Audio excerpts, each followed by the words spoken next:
أعوذ بالله من الشيطان الرجيم. بسم الله الرحمن الرحيم. ثم الصلاة والسلام على أشرف المرسلين سيدنا محمد صلى الله عليه وسلم. ثم أما بعد، شرح اللمعة الاعتقاد الهادي إلى السبيل الرشاد لفضيلة الشيخ محمد بن صالح العثيمين رحمه الله. oda majmu'an su kunyo da kafon kunyi khakhim page yille katta haya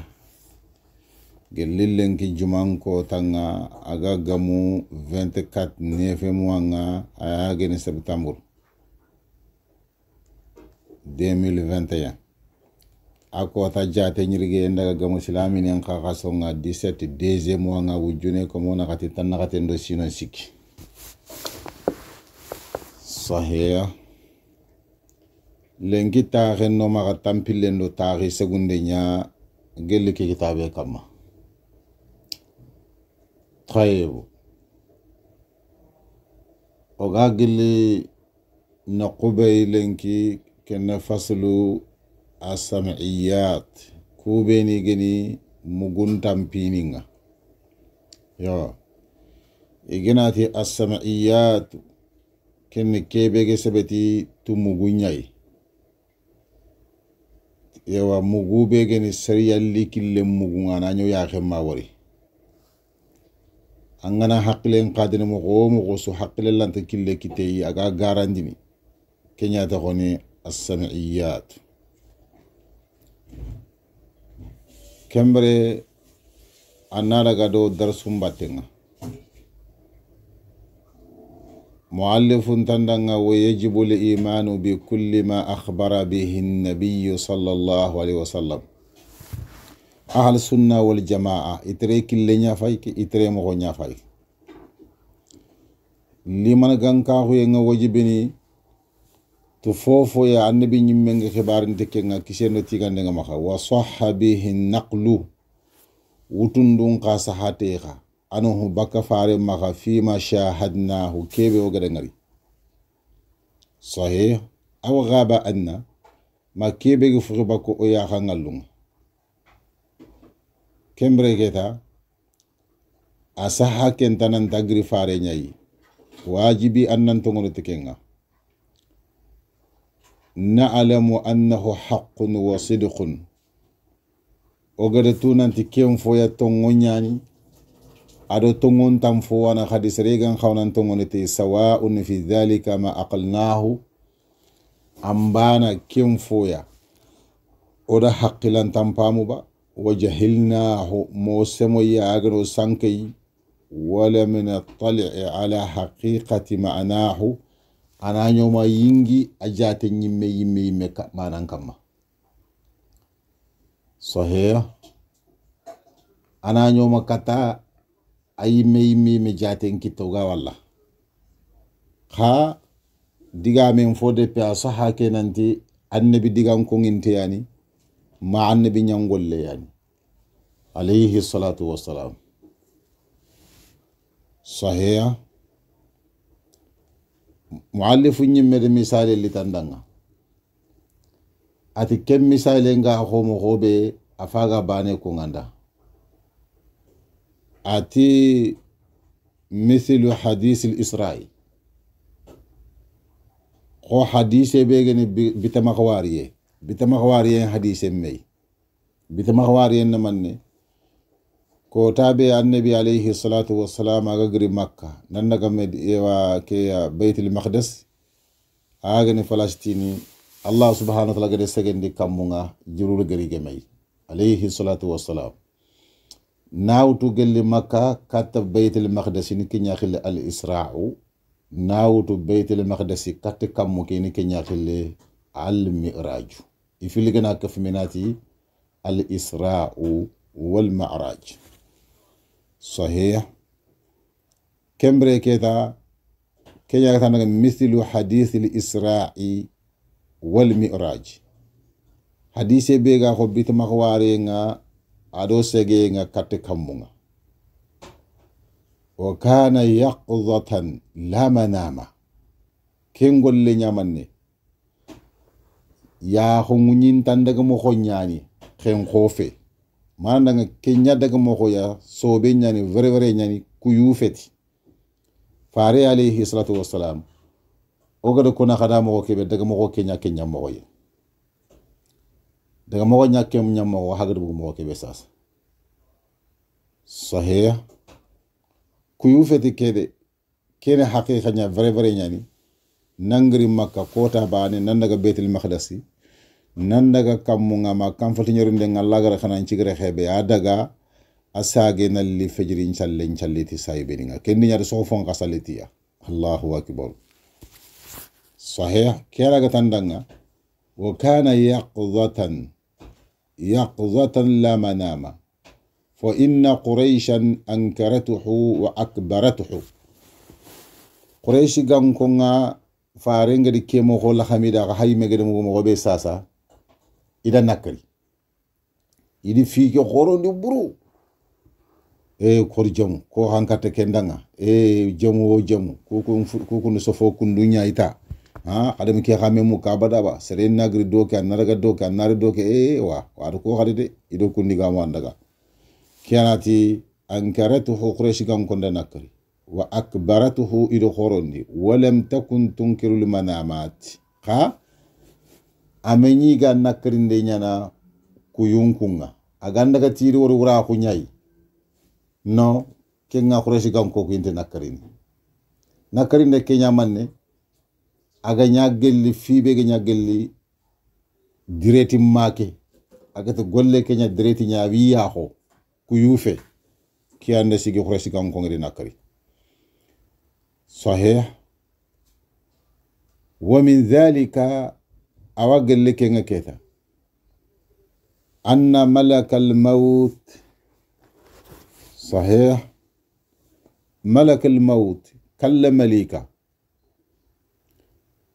لما جاء إلى موسى يعني أوجل فيني كوبين أوجل يكون عندنا سمعيات نيكو كيبه صحات مغنيا يعني ياخم ماوري ti seriyan ka kille nyana faga mulna kunya kwanda fube ga ko kalle melikaya lamma jaa ila Musa alayhi salam brambe agri kat nabillahi Musa kisendo tigande nga kama li yaqbida ruhahu kudina yongillaga latamahu Musa da sampaya yogonate fenta Musa da fenta ya alayhi salatu wassalam ففقع عينه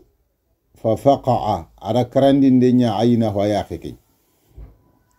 صحيح على كلام ملك يا أخي انكرا فرجع إلى ربه تعالى فرد عليه عينه أساقي كتي كما الله يا أخي انشاقان كتي الله أكبر صحيح كن كوافي ناي موسى alayhi salatu wasallam Allah de kalle melika khay katte kalle melika ri ko harre mem mo nyai kina hadith sahante nya ya muallifu ngri diga men ta kam ko gana resarha ngaw garna hadith kay sere gina ri kat haran ki nyimme walillahi almathalu ala atina ankarni anandu dafana andandu dafa kendu dafana no anko enyan ko sakari est ce que junubu wanga junubun tanga est ce que kendu ko yinanti sere mo nyante nyananga sondon kawante nyananga abadan kenti ken koyni kunta meda kille ente meda alhalay akama nyana to nyungunda na to nyanyi men na ya donc gollelli abona maka golle ndega mako nukundwa sahih ke xana sam'iyati ni nyai onan to ngonni tay wajibi nyani ahli sunna wal jamaa idun ko num maka mi itere mako ndaga mo sahih kenga danga tandanga wa min dhalika awa gelli kum muguntan fini khadi gelli yogoni ashratu sa'a duna gillen tagumansu be ga koyni nante duna nyeme yentinko nante duna faga gilli keda kawa fidoro sahih awa gelli kunga mithlu khuruji dajjal ko dajjali bakke duna legare nga dajjali war nambugo ونزول عيسى بن مريم عليه السلام ado Isa bin Maryam leni go ke Isa garni yanka kisendo tigandenga kamma fa yaqtuluhu akenya dajjal karni sahih fubeni bega ko kumeni mokonga wajibo nan to ngono tukuya iha isahaba ka faren khamana ta faren diga munyan sahih wa khuruji ya ajuj wa ma'juj ado ya ajuj do ma'juj bakke tege foni filiani garni bogo dunale garenga hadisu ngari ge sahaba ka annabi nyimme maha ko kummeni sam'iyatu ni nyani adago da ngonan to ngoni tiya ado man khadi wa khuruji dabba ado daba ngarni nambogo dunale garenga aga soro ndiga mallem maguno sahih aga soro ndiga mallem maguno ku kundu sam'iyatu ni nyani monan to ngoni tiya ko ogor diga men kin hay mo hobe ogore ta'rifun kina hay mahobe ogore aqida ngutu ogore kina hay mahobe sahih ado man khali ati watulu ishamshi ado gelli kiyemba kenga min maghribi hagelle kanranga kiyengilli kimbakanya kat kenkenna ha duna gille ngana tinko ayrini nambugo kenkenna kenantenge kimbakanga Allahu akbar taguman sunyan ku gana nya haqqati su igere sere sunyi brenanga do ku wori taguman suwani gi koy nanga nanti duna gillenga atinto nanta duna nyeme yentinko sahih ku kundu ku taguman su kundu ko mo be fare nyandi ko alayhi salatu wassalam isahaba ka annabi makha idan kedanga ahlus sunna wal jamaa ikuntere mo gonga wajibi mannan tongolete yanga mo tongolete handa fare ndiga mu nyagrindi e killen tamma hanga fare ndiga sante grindi gelanga tongondi su tongonde killen tamma hanga fare ndiga sante grindi sahih wa ashbahi dhalika ado fube ni ga hukume ni mo anasage wa tulu'i shamsi min maghribiha ado kiyemba kinga gelle khanuranga wa ashbahi dhalika do fube ni ga hukume ni mo mimma sahha bihi naqlu diga me ke su fa khedi kiyakam ke sundo manni gelu fofo wutundi mo nga saha tikenga bakka faare maha wa adhabul qabri ado qabran khayangan katanga onan chekheha parce que wutundi mo li asahaba ka faare mahananti qabra yangan katangononga sahih wa na'imuhu ado qabran karnante nemangai utundun chahabaka annabi makatu kusuya kembra daga ndangan nan tongolete islami genang haqqun tongogen wa qad ista'adha an-nabiy sallallahu alaihi wasallam atanna tu annabi yimme alayhi salatu wassalam aradu tange muru minhu gelle khabra ke yangan katanga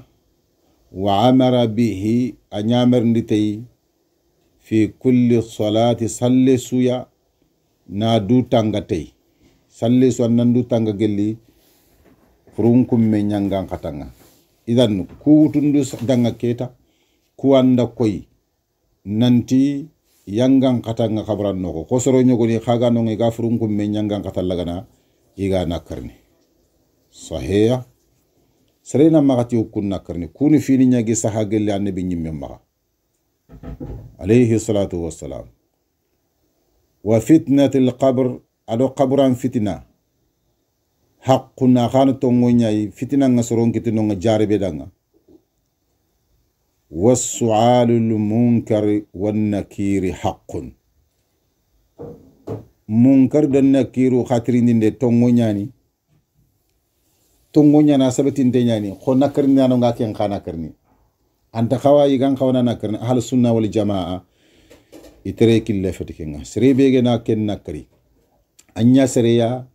gelangadi allah subhanahu wa ta'ala dinan chohi anda faren chohi anda silamin itere kille chohi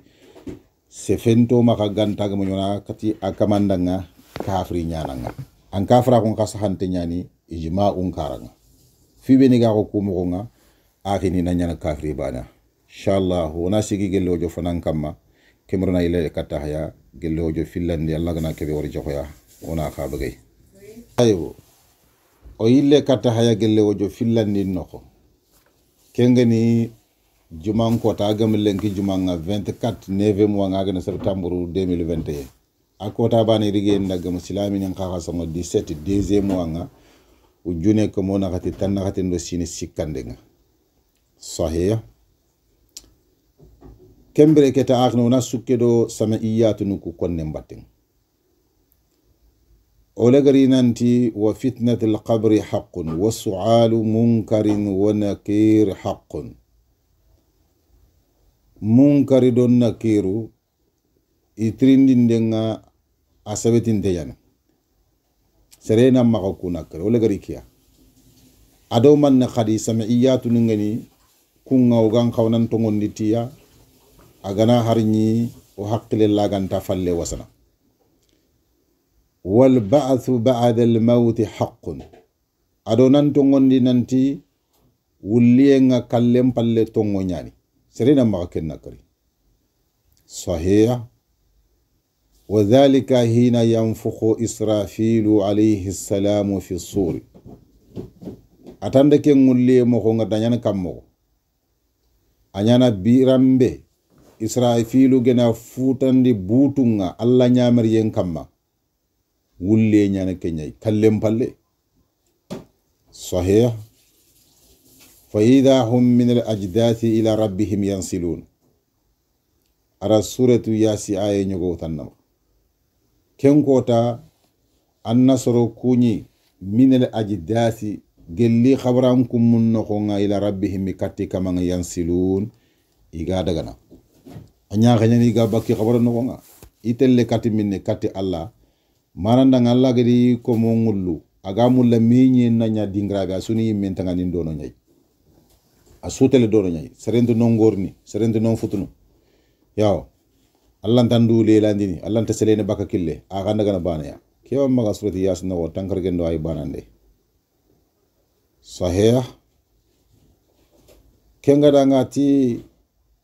adoma na khadi wa yuhsharu an-nasu yawm al-qiyamah adi wasaron kappe me lahara kotan hufatan itaduru uratan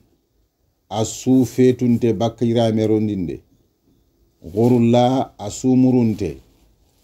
buhuma asu duro fogante dibatte kenya to kono buhuma fayaqifuna fi mawqif al-qiyama akoto yetele sigigel li sigira ewan sigranga kenya gani lahara sigranga noqube ogol kona kada mo gobe fona ki Allah gara kanu jamanna meñi noqube asutre signo nya hatta nandaga tahu yashfa fihi min nabiyuna sallallahu alaihi wasallam muwannabi nyimme ke gandaga khanjondi ikhibare nga sahih ke kelema kundu ogir digame ka tandanga wa yuhsharu an-nasu yawm al-qiyamati hufatan uratan khurla buhma ke kundo worni asara hannokunga inshallah parce que faare ngadi se nya fayke imam ahmad gad bagandi ki hadise kunda abdullah ibn unais hadise nyan al marfu nyani akembe gor kun hala mo be imam ahmad an hadise ke bagananti yuhsharu nasu faare ndo konanti soron kap me yawm al qiyamah la har kotanga uratan ifetun to khurla asudi murunga buhma fofo ganta di battinga ako ta sayibininti oto fare ndanga woma buhuma khawren manne fare nyimi de fasrat manne laysa ma'ahum shay'un fofo ndi di battinga kota fofo sere maka har tapin tan godo nga kota sakati nguno ako ta su daga na allah subhanahu wa ta'ala nyimi de nyimi allah gango nyimi sere lanta bantine allah tan du gori ndi daga rahen tamba sahih mo wanne bi nyimme ngalla gan khanjundi atandanga wa yashfa'u nabiyyuna sallallahu alaihi wasallam wanne bi nyimme ke khanjonde nyana kota fi man do soron qibare mbatte nga dakhala nara kube ni goro yimbe noko minu ummati higella yimutonu farentele khanjondi kunya daga nanti allah na nyambi makhani bagandi yimbe ke no ngani runa aljanna ko nga sahih min ahli al-kaba'ir kengene gelli junubu khore dunkono kube ni gadi junubu khoro ndebre duna junubu kasapu kunyalo ni jahannaba ila har kota gele fare nyimotonu farenga daga khanjondi kuru Allah na kumbagandi ya rabbi Allah ganna ke yimbe to dan kumpanga kembrat manne fa yakhrujuna bi shafa'atihi ba'dama ihtaraqu fa yakhrujun ini bagandi keta bi shafa'atihi ibake kenyati annabi nyimme ke khanjonde ncobobu nyai ba'dama ihtaraqu haqqatin palle igabbi yimbe keno khonga wasaru fahama ile gari na nyamane ewa sina nkore wa humama do yimbe nkore khannun ganta bana wala yimbe nkore kenne gelu fo dumbe nyaya yimbe ngaya o kuma khaygena ken kari yogonati yimbe nkor karante kenya na inati gonati sina nkore khannun ganta bana ne simoro famu fahama brambe gabbina nkurmi nanya ko yimbi nkoro binne mo kenya to koni fahama sahih wa humama ado gelle yimbi nkoro be yimbe ngaya kesulu ko yinanti manne kendi ni iro jahannaba no ko ngay bi khoswanga bini nanya ko xamin kulle mo be kemra Allah ni bagandi yimbe no ko to faare en xanjonde ndanga fa yadkhuluna al jannata bi shafa'atihi inaro al janna no ko nga to faare en kanjonde ke be Allah ga dunga danga gari de bari yemoto no ku danga sahih ado man khadi walisairi al anbiya'i wal mu'minina wal malaikati shafa'atun hadha khabariyun akhar atannatu awa annabi nyimmun kutunda annabi banefe ado gelle mu'minininga ado gelle malaika nunga kanjondu ngi khadanga annabi bani fi kanjonde ngama khana kanjonde ngebe na ya maha afina na kanjonda na fananga akenya na khadi sembe nga ya kota diga men na bana rakka nga kota kha Allah wadungene annabi nyun kutundanga ado har soro be ni tongoni te Allah do yewa ifarunde annabi nyimmunga Allah dungeni yogoni danga tekke ngata kanjonde ke ya ado har malaika nunga kanjon nungu nyanu ko xama khala har kota nga Allah dungem palle subhanahu wa ta'ala qala ta'ala kallankenti la yashfa'una illa liman irtada wa hum min khashyatihi mushfiqun Allah ti subhanahu wa ta'ala wala yashfa'un kanjon dano kunta kanjon dini inta kanjon dini ngadunge kube indanantinan kanjondi lahar kota inta kanjondini illa liman irtada gantagam nya sereke benki Allah ngadunga dangan ta kanjondi katidan ha kempalle yimina decision mutuna to golle on koto horongro daga Allah kanjo subhanallah indi kende barni asako entiya wa hum malaikan nuku mu'min nuku annabi nyimmuku min khashiyatihi gelle Allah kanu yeke mushfiqun ikanun to nyande yo wallahi kanna Allah ala anbiya no kusa ko feta Allah sahih kewa ma anbiya no tampile ndo sew kenga danga tandanga wala tanfa'ul kafira shafa'atu shafi'in anta nafandinde nyana kafiringa kanjunda non kanjonde sahih kafiri nyagni kebe ya nante kanjonda nan kanjonde kendanga ken kanjonde na fo na fay abadan fayuhasibuhumullahu tabaraka wa ta'ala ako ta Allah wisoroku koroshini kisiendo urginta ko yenga ken Allah subhanahu wa ta'ala koroshinden noko ado telongon ta ko yenga ken Allah koroshinden noko nga senna ko ngadanga ankalanga akota komo ko ayi korosini be sudo kebe gam fatantana kinanga trompe ente nyana mungu ente nyana futunde ente nyana sahih wa tunsabul mawazin akota ye baskil nin cigindini gullun kencendi fo kenya to honal mawazin akota ye kullitini nonga wa tunsharu dawawin gullun kaytini ngay wi sankini baranga kota iwa kampini watatatayaru sahaiful a'mali gollum kaytini nga kampini yimmi angeli tidu yega felen ko fankengana fo yogo grinde poagante ko yelli nyinte ado sokene yaga felen mo be kaytini ku gilli kengre mo ya sahih kembre keta kaytini kunda geri anganañi matine an kayti ngan xaw sikkandanga kittebe kemraga tontan kittenga suwa ana gamannoge manaranteyenga agana gemenonga kendo koynanti say agana gamu teyenga alhamdulillah fini siro agana gamu nogenga suwa suntam magallante yillani katteyenga sahih ilal aymani kana lagati muallifu ngado kuy digame keno ko worna ayake katte kane foni muallifu ngatandanga watatayaru sahaiful a'mali gollun kaytininga kampini ilal aymani katte karate umbanga agene kitte umbanga washama'ili ado kitunno gumbanga sahih kembre keta delile bega ke digame afagare ayake agutu fagarna ayan qarandanga Allah ko Qur'an no wati fa amma man utiya kitabahu sarebe gina ngollun kitabin kinanga bi yaminihi tante nyai kinya fay ke kaytin khibare be go dangi sasa angollun kaytin daga an kitite nyai fa sawfa yuhasabu hisaban yasira wajibi wa kaman korosini dem fone sahih wa yanqalibu ila ahlihi masrura akama ngasagere katti dungo na nyahalinte ha asawonte nanta alhamdulillah ngollum pay ko isro idi ngollum kaytin kinga tinkitete sahih wa amma man utiya kitabahu wara dhahri khasri be gina ngollum kitabin kinanga tang ance gembangya yogoni kunda gananti inangi jimme ke abotona kittembo gondo falle nan kaytin ton tankitenga Allah ganna ke to da kumpai fa sawfa yad'u thubura kennuqu akama hayinga nun qilli hayinga awa hayinga nun gabon killa kwata wa yasla sa'ira akama ngorono yangan kata no ko ngakengene sa'ira yangan kata ageni jahannaba yimbin kuma yangan katanga Allah ganna kusuda odan kumpai ya rabbi Allah صحيح وأما من أوتي كتابه وراء ظهره فسوف يدعو ثبورا ويصل السعيرا سورة الانشقاق نوخو صحيح ناوتو قال لي آي نيروندنغا ما تاموندو في اللندي كوايو إريكن نقوى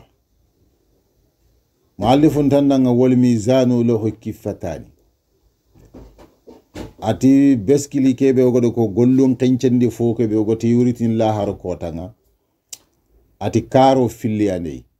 yo kifatu kenne beskilin kara kifatani karo ku filisu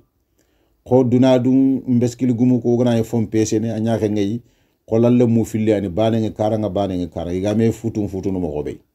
ay wala har ko ta gollun ka kencendi mo ko kem mo me yimena gay ado mane walisanun ado nene yere ana do sollim ma kebe ga sikina khane nyai wala sollim mangona ga sikina khane nga ewa pesende foke ko lalle mbade nga kara bane nga kara ke kebe ga sikina khane ga tontom ma ke kinya to lisanun sahih yuzanu bihi a'malul ibadi iwa pesende ndo qensende nyante kembe skliya ma ken qensende fo ya gello Allah ko mongolunga sahih فمن ثقلت موازينه فأولئك هم المفلحون اللاتي فمن ثقلت موازينه سريبي في سر ميجو نياغنا جيتاندي ما نانغولو سر نياغنا فنانغولو برونغا فأولئك كن كمن هم المفلحون يعني تقدر كتانو يا ربي الله غنو كفيا ومن خفت موازينه سريبي في سر نخاغنا نخفلت كمونغا انغولو مبسكيلي نخفلت كمونغا فأولئك الذين خسروا أنفسهم يو كون كمان يعني جبردي هري يميون كين كيسندنا نايم يميون كين دفادي يكون تسحكتي إخانا سرتنا يون كين دفات خانجون ندو فوتنا يو بس كي أبس كي لينغول لونغا إنوا إنيا غفلت كامونا دونك كمبري كندو كوينة تفونتا مغا كيان الله تخسروا أنفسهم يبردي هري يميون كين دفاندنا kembrege pardi yimme yonkinin kisin in minni Allah te fi jahannama khalidun ina jahannama no nya duma no gani suratul mu'minun no ko nawto gelli ay filande ngadagana sahih kenga danga tandanga wali nabiyina muhammadin sallallahu alaihi wasallam hawdun anna ta wanne binyimme ke muhammadu danga khare nyata fayintan khare fil qiyama la harakota ma'uhu ashaddu bayadan ajiki akure nan qotonta min al-labani nan qoto qatinga wa ahla min al-asal allingonta anda khamunta hari yagenga faren pointan khare jinnu kunda am hankuto nyaga fagi sahih wa abariquhu akefe sherni anganda kefe sherintu wa fube ga ko baradimma la nga baradum kentu barade ga tayende barto kube ni kunya to kono abariquhu kunga igano ngamo ko be adada nujumi samai ino ko kamuke sane njate ngabo yenyai kamuke sane nganya nganya mo ko be aywa ati agbo no ko kundu nyai sahih man shariba minhu sharbatan siribinda min farinke fo intan khari mini bani kuloti lam yadma ba'daha abada akaman takadakunu kempalle harabada sahih dakun takaragana harabada wallahi kene gelli limana ganka ko yom fallaqi nyawoji besre sukka wanan tongonte was-siratu haqqun ka fasilati qatto ngonyani ka fasilati ne ponge nyai ko monga dangina kamala har kota jahannabu wawre kenya to kono ka fasilati tuwaro nyogoni ti wujuni sikisine trenden wujune sina nga segene wujune sina nga kama wujune sina nga yankana jahannaba khawa wure ko garno wore faare ngadi sunga igata la fatam pancine no gorbu be gada batten sahih daga do kelma batten wasiratu haqqun ka faslatin tongonya tajujuhul abrar seresiri baron to nyandangine kube ni ke seresiri barin to kun qenne jahannaba wawre narano ko waya zillu aya denini xannu ngadda bana yogata wa trikhisana khunu anuhu baka ponge ke kamal fujjar wallan kutano denini ku ngutu ani war yankana jahannaba no ko sahih allah ga notanga wal jannatu wan naru al janna do yimbe makhluqatani tege foni filliyani allah tege foni filliyani aljanna ado yimbe allah ndi taga la tafniyani ifilinte nyemene tusurin nonga inte nyemene fal jannatu daru awliyaihi aljanna allah besi soron kanya kube ni ge dunge allah danganti betiyen kanne maha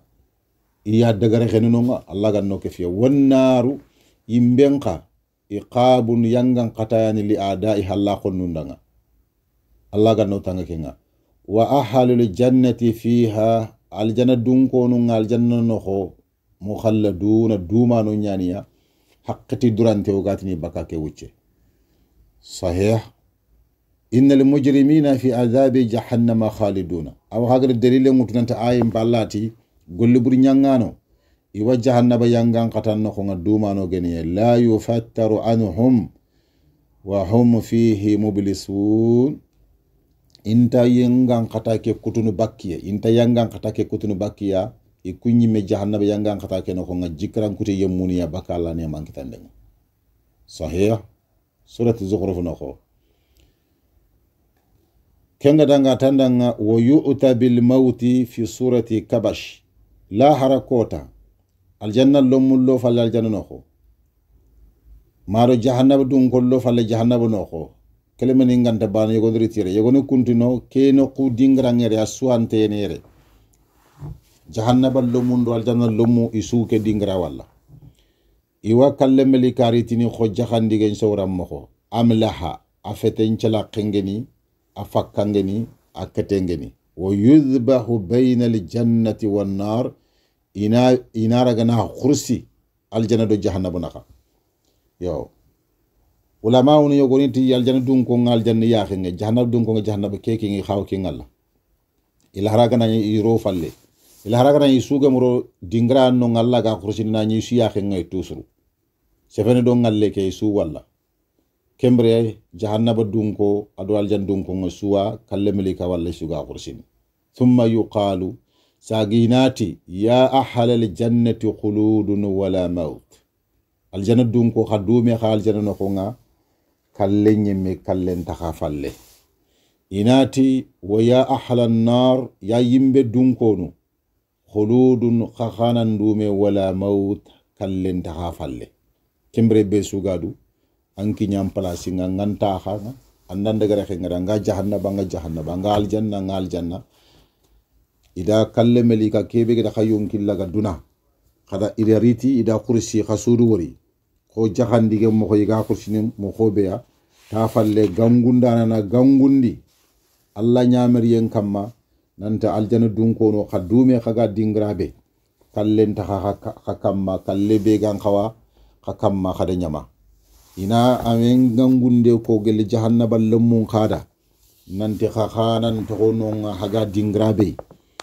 yangan kata gefe fofon ta kamma kallen ta kamma khayangan kata ke dumanti nyani kamma Allah ganna ken to khoda kumpa akhini inshallah kiyana gello jo fillandenga Allah do wori jare ki allenki o walla nyaga na Allah ganna legere mo serenya na kisiro tangenya na hajundo hamini jara